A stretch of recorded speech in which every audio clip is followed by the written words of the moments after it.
L'art à l'écoute. L'art à l'écoute, ce sont de brèves incursions dans l'histoire de l'art, proposées par des mots et des arts, histoire de voir ou de revoir quelques grandes œuvres. Aujourd'hui, nous parlons de l'artiste Henri de Toulouse-Lautrec.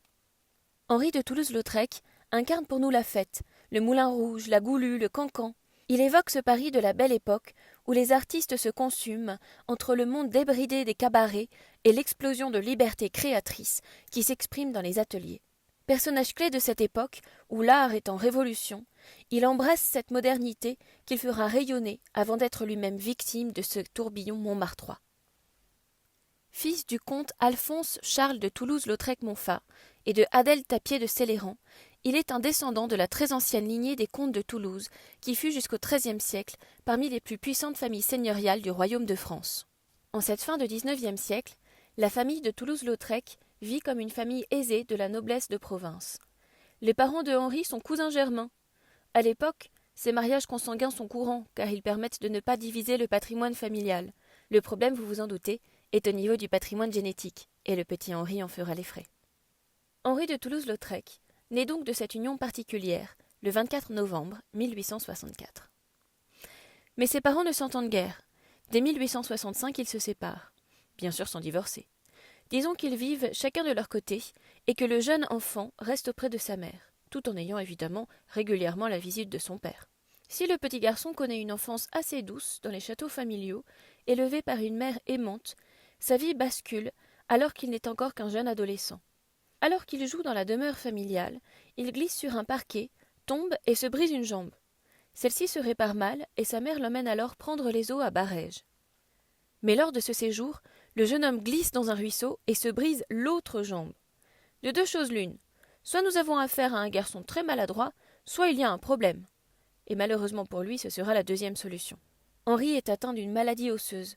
Ses jambes ne se répareront jamais vraiment. Il devra marcher avec des cannes.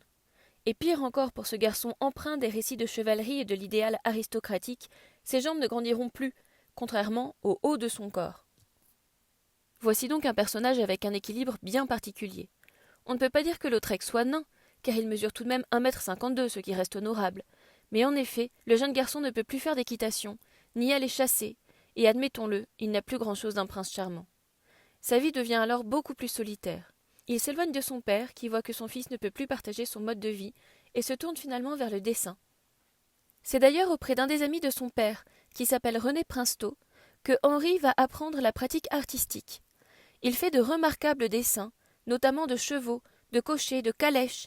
Il montre le monde qui l'entoure, jusqu'à finalement ne plus tellement se passionner pour ce monde-là, mais plutôt pour le dessin lui-même, pour la peinture, pour les couleurs, pour le mouvement. Henri n'est pas très doué à l'école, et après un baccalauréat obtenu au rattrapage, il finit par convaincre sa mère de l'autoriser à rejoindre Paris pour y devenir artiste. Nous sommes en 1882 et Henri a 18 ans. Il intègre l'atelier de Léon Bonnat, un artiste sérieux, peut-être trop pour Lautrec, un artiste officiel qui ne cessera de répéter au jeune homme qu'il doit améliorer son dessin. Dessiner, dessiner, dessiner.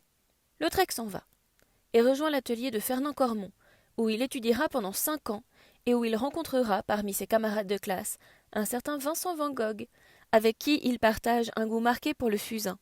Mais le plus important pour Lautrec, c'est que l'atelier de Fernand Cormon se situe entre deux mondes, au croisement du riche 9e arrondissement où l'on trouve les galeries d'art, et de Pigalle.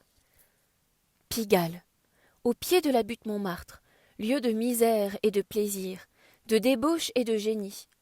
Ce qui passionne le plus Lautrec à Montmartre, ce sont les femmes. Prostituées, modèles, cousettes, bonnes ou blanchisseuses, ces femmes fortes, souvent indépendantes, qui hantent les terrasses de café et les rues de la butte. Il se passionne notamment pour 3 modèles, Carmen, Jeanne et Suzanne, qui n'est autre que l'artiste Suzanne Valadon. Odilon Redon dit de son ami « La modernité de Lautrec passe par les femmes ». Oh, combien cela est vrai. Sans pathos, sans jugement, Lautrec nous montre Suzanne en pleine gueule de bois, Carmen en train de rêvasser, ou Jeanne, souriante dans un café à la Bastille. Que ces images sont différentes d'une buveuse d'absinthe de Degas ou des aventures de Gervaise dans l'Assommoir de Zola. Et lorsque Lautrec s'intéressera aux prostituées, ce ne sera pas dans une visée moraliste qu'il montrera leurs vices, ou alors dans une visée érotique en tant que client? Non. Une fois encore, c'est la réalité de ces femmes qu'il cherchera à montrer avec le plus de sincérité possible, et certainement aussi un peu de tendresse. Pour mieux les comprendre, il obtiendra de s'installer dans un bordel, rue des Moulins. Dans le tableau qui en représente le salon, on pourrait s'attendre, au premier abord, à une sorte de harem occidental, avec toutes ces femmes dénudées attendant le mâle qui viendra les choisir. Mais le personnage debout sur la droite du tableau, à moitié sorti du cadre, nous détrompe. Ces jeunes femmes sont en réalité en train d'attendre la visite hebdomadaire, douloureuse et humiliante, du gynécologue qui s'assure qu'elles sont toujours aptes à travailler, en d'autres termes, qu'elles n'ont pas la syphilis. Un thème qu'il reprendra d'ailleurs plusieurs fois. La série de lithographies, intitulée Elle, que Lautrec produira à la suite de ce séjour rue des Moulins, témoigne avec une sensibilité merveilleuse du quotidien souvent banal et difficile de ces femmes. Mais le grand public, loin d'y découvrir un point de vue innovant sur un sujet déjà bien souvent traité, regrettera surtout le manque d'érotisme de la série. Intimement lié au monde de la prostitution, le monde des cabarets passionne également Lautrec. Incarnant à elle seule tout un aspect de la modernité de son temps, la Goulue, star du Moulin Rouge, fascine notre artiste.